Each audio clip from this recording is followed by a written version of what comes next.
عليكم، مرحبا بكم اليوم معنا في قناه وصفات سكينه. اليوم تنقترح عليكم فقاس بطريقه جديده وراقيه.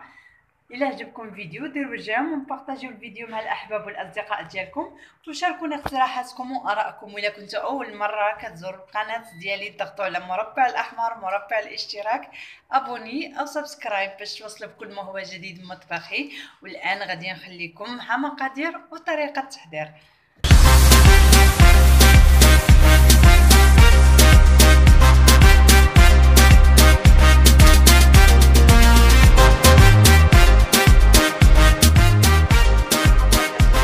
هذا غادي نحتاجو له 1 كيلو ديال الكاوكاو. انا خديت هنايا رقيق حمرته في الفران وقشرته كيكون غير نص مقشر ونص لا ماشي مشكل.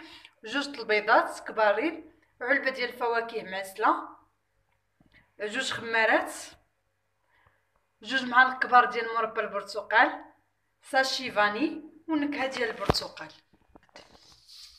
اول حاجه غادي ناخذ الكاوكاو ديالنا غادي نطحنوه.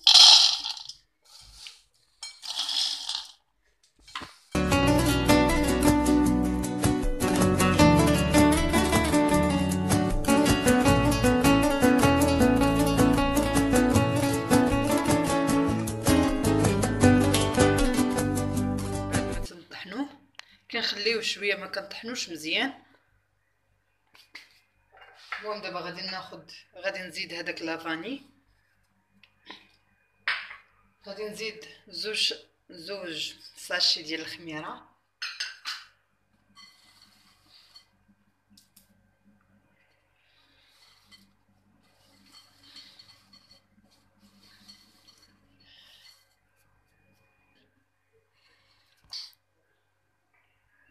صافي غنضيف هاد 2 معالق ديال المربى،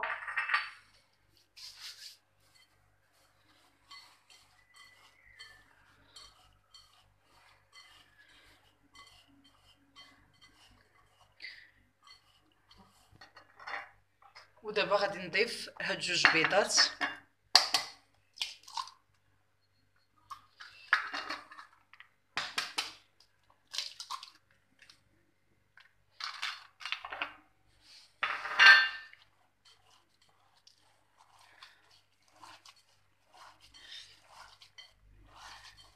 ونخدموه مزيان حتى يندمج لينا الخليط.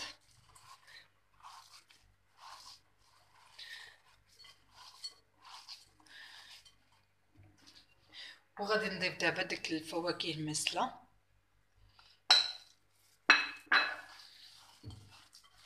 عن جد هاد الحلوى كتجي معلكه وكتجي لذيذه بزاف. الا جربتوها ما عمركم غادي تقدروا تستغناو عليها. دابا غادي نضيف راس المعلقه ديال لاغوم ديال البرتقال صافي، وغادي نخدم الخليط ديالي كله مزيان.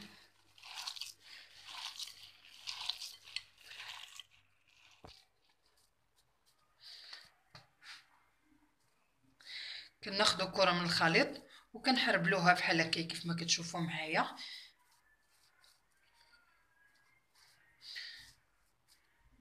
ودابا غادي ناخذ هذوك الرقائق وغادي نحاول نثبتهم عليها.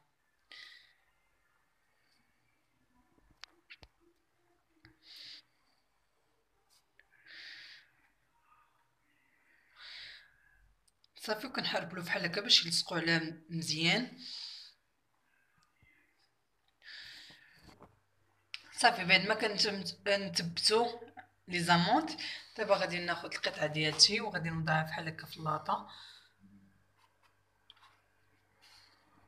صافي انا غادي نكمل بحال هكا حتى نسالي من الفقاص ديالنا. دابا غادي ندخلوه الفران مسخن حتى كيطيب، ما كياخذش الطياب بزاف، المهم غير يطيب شويه يقبط روحو ونخرجوه ان شاء الله.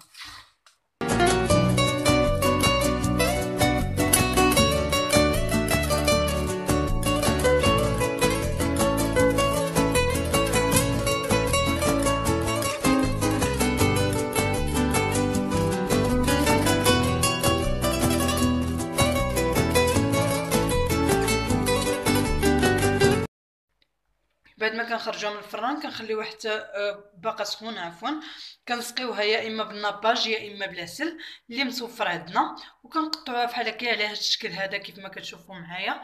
انا هنايا قطعتها.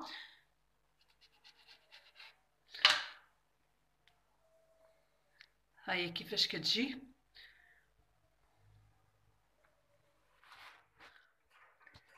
الفقاس ديالنا بعد ما تنخرجوه من الفران كيجي على هذا الشكل هذا. فمنين كنخرجوه من الفران هو باقي سخون كنسقيوه يا اما بالعسل يا اما بالناباج يا اما بالمربى، كنسخنوه شويه وكنسقيوه به.